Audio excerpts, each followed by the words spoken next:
Halo, saya Adelia Amanda. Saya Muhammad Fajar Maliki.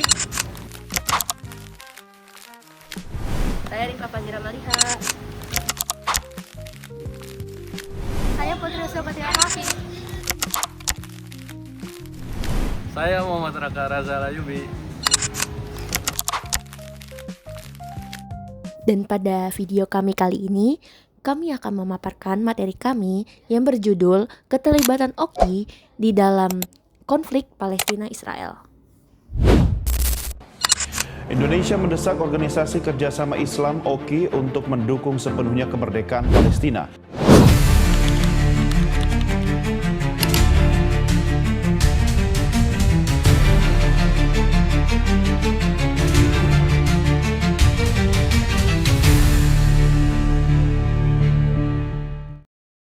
Kalian tahu nggak sih apa itu OKI? Tahu, oke jeli dering kan? Bukan dong. Nah, OKI yang dimaksud adalah OKI adalah organisasi internasional yang beranggotakan 57 negara mayoritas muslim. Tujuannya adalah memperkuat solidaritas, melindungi kepentingan umat Islam, dan memperjuangkan keadilan global, termasuk bagi Palestina. Melalui berbagai forum seperti konferensi tingkat tinggi dan pertemuan menteri luar negeri, OKI berupaya menyuarakan kepentingan kolektif negara-negara muslim di tingkat internasional. Dalam praktiknya, OKI juga memposisikan diri sebagai aktor normatif yang mendorong nilai perdamaian, keadilan, dan penghormatan terhadap hukum internasional dalam tatanan global. OKI secara aktif membahas berbagai isu strategis mulai dari konflik bersenjata, meningkatnya Islamofobia, pembangunan ekonomi di negara-negara anggota, hingga kerjasama di bidang pendidikan dan bantuan kemanusiaan. Peran ini menunjukkan bahwa OKI tidak semata bergerak pada ranah politik sempit, tetapi juga berupaya membangun solidaritas dan kapasitas kolektif umat Islam dalam menghadapi tantangan global yang bersifat multidimensional.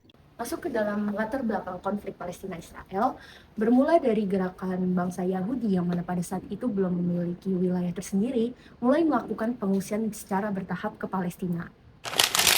Setelah Perang Dunia Pertama usai, bersamaan dengan runtuhnya Kekaisaran Turki Utsmani, Palestina berada di bawah mandat Inggris. Pada tahun 1917, Inggris mengeluarkan Deklarasi Balfour, sebuah pernyataan politik yang menyatakan dukungan terhadap pendirian tanah air nasional bagi bangsa Yahudi di Palestina. Ketegangan memuncak pada tahun 1948, yang mana waktu itu Israel memproklamasikan kemerdekaannya. Semenjak saat itu, Palestina kehilangan sebagian besar wilayahnya, sementara Israel terus memperluas kontrol teritorialnya melalui perang dan kebijakan pendudukan. Konflik kembali memburuk pada tahun 1967 melalui Perang 6 Hari di mana Israel menduduki tepi barat, Yerusalem Timur, dan jalur Gaza. Pendudukan ini tak hanya mempersempit wilayah Palestina, tetapi juga memicu pelanggaran hak asasi manusia, pembangunan pemukiman ilegal, serta pembatasan kehidupan sosial dan ekonomi warga Palestina. Sejak saat itu, warga Israel mulai melakukan pengusiran paksa kepada warga Palestina untuk menduduki wilayah Palestina. Dan muncullah beberapa isu-isu utama yang menjadi permasalahan sampai saat ini.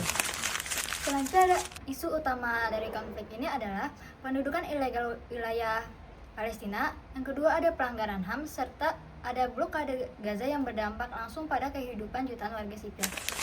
Jadi, pendudukan wilayah Palestina secara ilegal, di mana tuh Israel tuh masih menduduki tepi barat, Yerusalem Timur, dan jalur Gaza, meskipun wilayah-wilayah itu secara hukum internasional diakui sebagai milik Palestina, gitu. Selanjutnya, pelanggaran HAM. Nah, Israel tuh terus berusaha menduduki Palestina dengan banyak melakukan pelanggaran berat terhadap hukum humaniter internasional. Mulai dari serangan terhadap warga sipil, fasilitas medis, dan tempat ibadah. Terus serta blokade Gaza yang berdampak langsung pada kehidupan jutaan warga sipil ini. Jadi blokade dari darat, laut, udara terhadap jalur Gaza itu yang membuat warga Palestina itu terisolasi. OKI berperan sebagai wakil solidaritas dunia Islam. Melalui diplomasi internasional, OKI secara konsisten mengecam tindakan Israel, mendukung kemerdekaan Palestina, dan mendorong solusi dua negara yang biasa kita sebut dengan istilah two-state solution. Sebagai organisasi yang merepresentasikan kepentingan dunia Islam, Oki memainkan peran penting dalam konflik Palestina-Israel melalui jalur diplomasi multilateral. Selain diplomasi, Oki juga menyalurkan bantuan kemanusiaan, mendukung proses hukum internasional, serta membentuk Komite Al-Quds untuk melindungi status Yerusalem. Sebagai organisasi multilateral, Oki berupaya menyatukan suara 57 negara anggotanya untuk membentuk tekanan kolektif terhadap komunitas internasional. Di bidang politik dan diplomasi, Oki secara konsisten mengeluarkan resolusi dan pernyataan resmi yang mengecam pendudukan ilegal Israel serta pelanggaran HAM terhadap rakyat Palestina. Oki juga aktif menggelar konferensi tingkat tinggi luar biasa seperti KTT Oki dan Liga Arab pada tahun 2023 guna merumuskan sikap bersama dan mendesak gencatan senjata. Selain itu, Oki mendorong implementasi solusi dua negara sebagai satu-satunya jalan damai yang dianggap mampu menjamin hak politik dan kedaulatan Palestina. Melalui forum internasional, Oki mendesak negara-negara anggota Perserikatan Bangsa-Bangsa untuk mengakui Palestina sebagai negara merdeka yang berdaulat. Dalam ranah hukum internasional, Oki memberikan dukungan terhadap proses investigasi dan mekanisme hukum di Dewan HAM PBB serta lembaga internasional lainnya untuk mengusut dugaan kejahatan perang dan pelanggaran hukum humaniter. Langkah ini mencerminkan upaya Oki untuk membawa konflik Palestina-Israel ke dalam kerangka supremasi hukum internasional. Namun, peran Oki masih menghadapi tantangan besar. Resolusi Oki tidak mengikat secara hukum dan kepentingan nasional negara anggota sering menghambat tindakan kolektif. Meskipun memiliki legitimasi moral dan dukungan luas dari negara-negara anggotanya, peran Oki masih menghadapi berbagai tantangan. Keputusan dan resolusi Oki bersifat tidak mengikat secara hukum, sehingga pelaksanaannya sangat bergantung pada komitmen masing-masing negara anggota. Perbedaan kepentingan politik, hubungan diplomatik dengan negara besar, serta dinamika geopolitik global seringkali menghambat langkah kolektif Oki dalam mengambil tindakan yang lebih tegas. Akibatnya, peran Oki lebih dominan pada aspek diplomasi dan kemanusiaan dibandingkan pada penyelesaian konflik secara langsung. Oki memang belum mampu menghentikan konflik sepenuhnya, tetapi tetap berperan penting menjaga isu Palestina di panggung dunia.